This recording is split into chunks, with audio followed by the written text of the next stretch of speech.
Are you self-employed? Don't think you need business insurance? Think again. Business insurance from Zensurance is a no-brainer for every business owner because it provides peace of mind. A lot can go wrong. A fire, stolen equipment, or an unhappy customer suing you. That's why you need insurance. Don't let the "I'm too small for this" mindset hold you back from protecting yourself. Zensurance provides customized business insurance policies starting at just $19 per month. Visit Zensurance.com today and buy your policy online in just a few minutes. Zensurance, mind your business. I'm Abby Sharp, and I'm a registered dietitian on a mission to dismantle diet culture. Yes, that insidious multi-billion-dollar business keeping us on a never-ending hamster wheel of hating our bodies, fearing food, and spending our hard-earned money on a seemingly impossible mission to live our best, or more accurately, thinnest lives. On my new podcast, Bite Back with Abby Sharp, I'll be using my signature science and sass to debunk myths, call out the charlatans, and take down the endless barrage of BS bombarding us every day. Tune in each week as I'm joined by guests for expert interviews, engaging conversations, and science-backed information to help you leave diet culture behind for good. Listen on the Frequency Podcast Network or wherever you get your podcasts. Frequency Podcast Network. Stories that matter, podcasts that resonate. A week ago today, one of the key organizers of the convoy protest back in 2022 had been found guilty of 5 of the 9 charges against him for his role in the demonstration that crippled the Capitol for 3 weeks and prompted the first ever invoking of the Federal Emergencies Act. Police! The media are blocking us! They're physically constraining him! Police! That was the scene outside the courthouse with supporters trying to block members of the media after Pat King was found guilty of mischief, counseling to commit mischief, counseling to obstruct police, and 2 counts of disobeying a court order. However, he's been found not guilty of 3 intimidation charges and an obstruction charge. In the 42-page ruling, the justice presiding over the case found there was overwhelming evidence of King's leadership role in the protest, with his own social media posts directing people to honk horns and hold the line being key factors towards his conviction. King stood outside the courthouse with his lawyer, Natasha Calvino. Here's a short collection of what she had to say. We're obviously disappointed, but I think the good takeaway here is twofold. One, it was a very thoughtful and very reasoned decision by a very learned judge, and we look forward to dissecting it, reviewing it, and deciding at a later time what, if anything, we want to pursue at a later date. But right now we're focusing on the sentencing. What sentence are you going to be? We're going to be seeking a sentence of time served. I think that Mr. King has served sufficient time in custody, and that we're going to be asking for a period of probation to be followed. Most importantly, I really want to get Mr. King his voice back. The Crown will be seeking a prison sentence, and King could go to jail for up to 10 years. But what does this ruling mean for the court cases for the other main convoy organizers? And will these cases be the end of this convoy chapter for our country? Or is it just the end of the beginning of the rise of alt-right movements, especially in the wake of the re-election of U.S. President Donald Trump? I'm Cormac Mac Sweeney, and today on The Big Story, we're digging into those questions with Dr. Carmen Celestini, who's a lecturer at the University of Waterloo and works on research around extremism, conspiracy theories, and politics in North America. Thanks very much for being here. Thank you for inviting me. So, Carmen, we have this verdict now in the Pat King case, but there are a pair of other decisions that we're still waiting on, with Tamara Leach and Chris Barber co-accused and some of the other main organizers of the convoy. Do you see the King ruling as one that will give us any indication of what may happen with Leach and Barber? Or do you believe the cases are different enough that we can't really draw any conclusions here? It's going to be difficult to compare them. When we look at what Pat King was doing, he was online constantly. He was doing live feeds on Facebook, and he was doing live feeds on Twitter at the time. And what he was saying was used as evidence against him. We saw Tamara actually using social media in a different way, more for fundraising, more for putting out ideas. I will say that the organizers and those who were following at the convoy had very different posts when you looked at Facebook or you looked at Twitter and compared it to things they were saying on Telegram, right? It was very different types of posts, but they weren't saying the same sort of things that Pat King was saying, really pushing that, honking until no one can sleep and being giddy about it. They weren't really engaging in that. So I don't know if it'll be exactly the same. Okay, so that kind of makes it interesting as to where the justice may go with Leach and Barber as we await those verdicts. I I guess I'll pull back a little bit here and ask you the question that I asked in the intro to all of this. With these court cases all coming to or approaching a conclusion, do you see this as the end of things with the convoy and the alt-right, or is this just one chapter done and the next one beginning? Well, I think that there's a whole bunch of prongs to look at this. When we think about far-right engagement, especially with those who are engaged in the convoy, people who are believing in conspiracy theories and being a part of this, the far-right has made inroads with those individuals through social media connections, memes, conversations. So that is definitely going to be used in the future. It'll rise up in different ways. We could see it happening on online engagement. We could see it happening with populist candidates and politicians. We can see the impact happening there. For most of these people who are engaged in this, they felt disenfranchised from the government, and there was distrust and this perceived sense of injustice. That hasn't just disappeared because the convoys are no longer in place. We also have to consider the individuals who were arrested in Coots, and they're now being portrayed as being political prisoners, not for the acts that they actually did. So we're seeing a little bit of martyrdom happening there as well that can inspire other people to do things. I think that the far right will definitely still have its place. We can see a lot of incumbents across the globe are not holding their positions with elections. And that is more populist leaders who are espousing some far-right ideas when it comes to LGBTQ communities. So that distrust and engagement that's happening is having an impact in greater ways than we would actually think. We think about terrorism possibly, or violence, but it's definitely affecting the fabric of society and politics across the globe. I know there are people who only started to be a bit more aware of far-right movements through things like the COVID-19 pandemic, the protests against mandates, and the unrest in the U.S. during the first term of Donald Trump. But let's not kid ourselves. This has been around in Canada for a long time. Absolutely. We do have a history of far-right organizations. The Proud Boys were started here. We have a lot of connections to white nationalist groups globally. Those people are apparent even during the convoys. They did have an encampment in Hull outside of Ottawa where they were engaging and coming over to the protests. So we know that this engagement has been around for decades, but now I think there's just a little bit more freedom for them to engage and say the things that they want to say. We're seeing a lot of moral panics happening, right? With the so-called groomer moral panic, the CRT moral panic, the idea of anti-immigration and conspiracy theories attached to that. It's easier for them to articulate their beliefs because it is now part of the mainstream.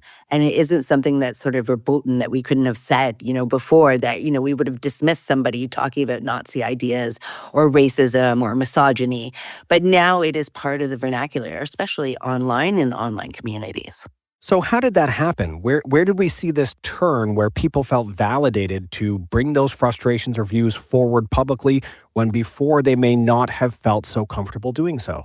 Well, part of it was COVID. Obviously, we were engaging only online, and our communities ended up being those online communities. But we've also seen a rise of sort of influencers who are part of this sort of right-wing sort of world online. We have the manosphere where men are engaging and talking about their own senses of injustice and their anger towards society and not having the inheritance that they thought they would have. We're also seeing that while we were in COVID, we saw these conspiracy theories rising up. And a lot of them are articulations of people's fears and people's sense of injustice. When you link that together with far right, things start getting nested together into a convergence where it puts religion, puts conspiracy theories, and far right ideas.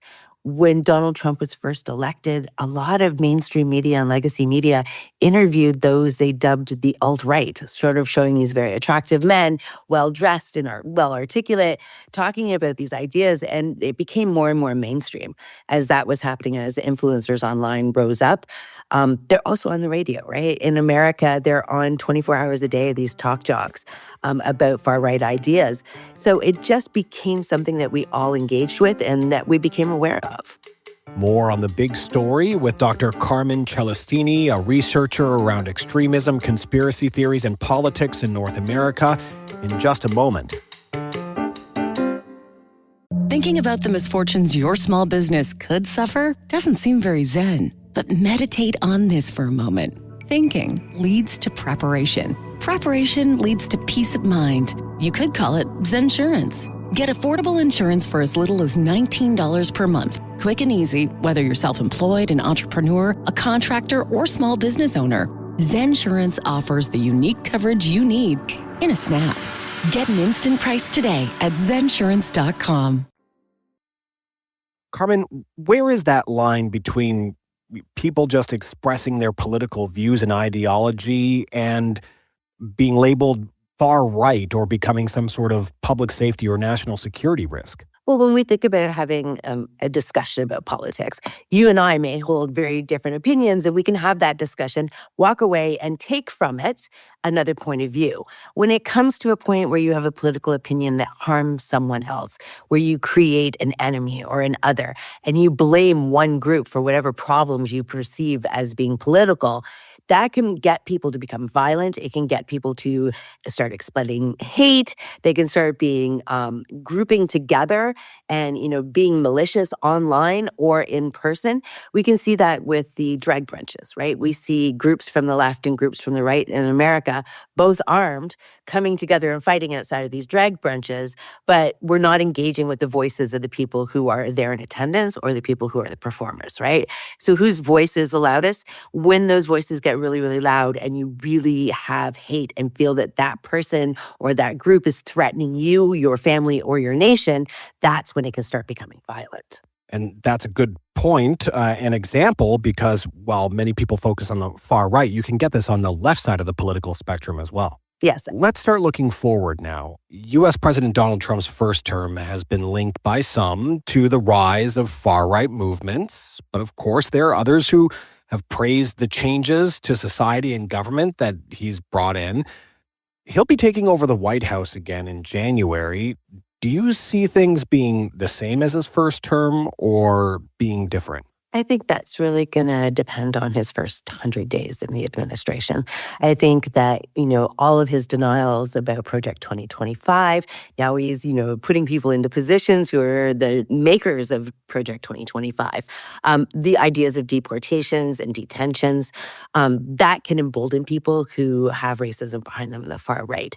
If the American people react to that negatively and don't support these things happening, like marginalization, LGBTQ or women or people of color, then I think that might diminish some of the impact that it has, that there's a backlash against that.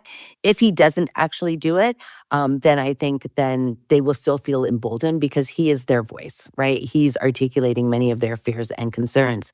I think the trickle down here could happen in Canada as well. I mean, we have groups that hold on to these ideas of Christian nationalism and far right and conspiracy theories. And we could have politicians who are populists that see what Donald Trump is doing, and if he's successful, may try to implement it here. That sort of same rage politics is part of that.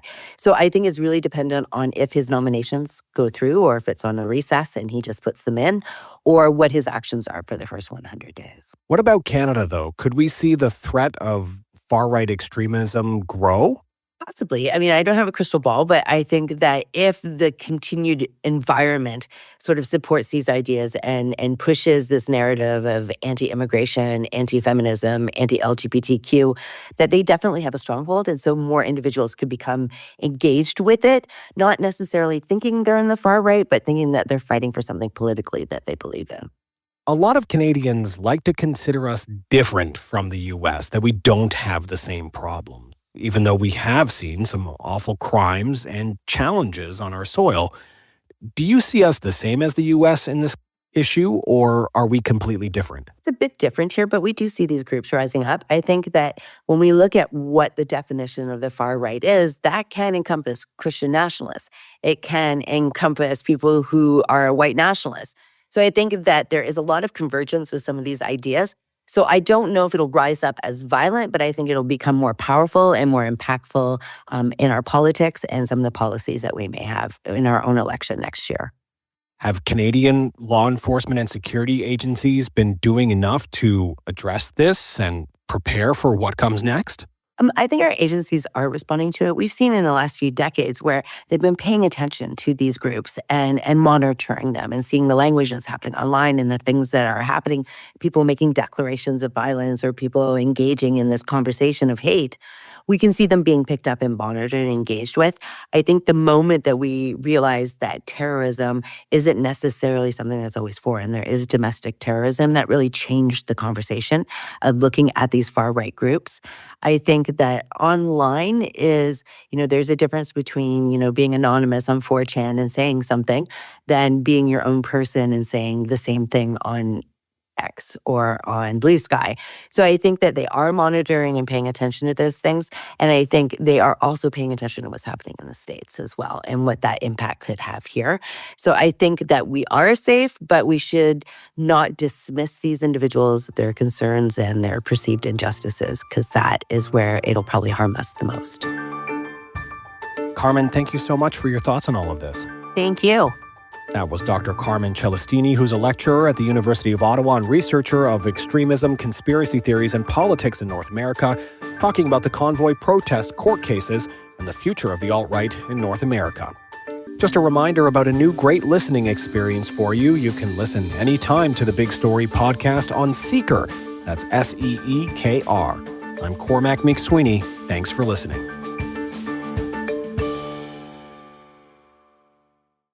Are you self-employed? Don't think you need business insurance? Think again. Business insurance from Zensurance is a no-brainer for every business owner because it provides peace of mind. A lot can go wrong. A fire, stolen equipment, or an unhappy customer suing you. That's why you need insurance. Don't let the "I'm too small for this" mindset hold you back from protecting yourself. Zensurance provides customized business insurance policies starting at just $19 per month. Visit Zensurance.com today and buy your policy online in just a few minutes. Zensurance, mind your business.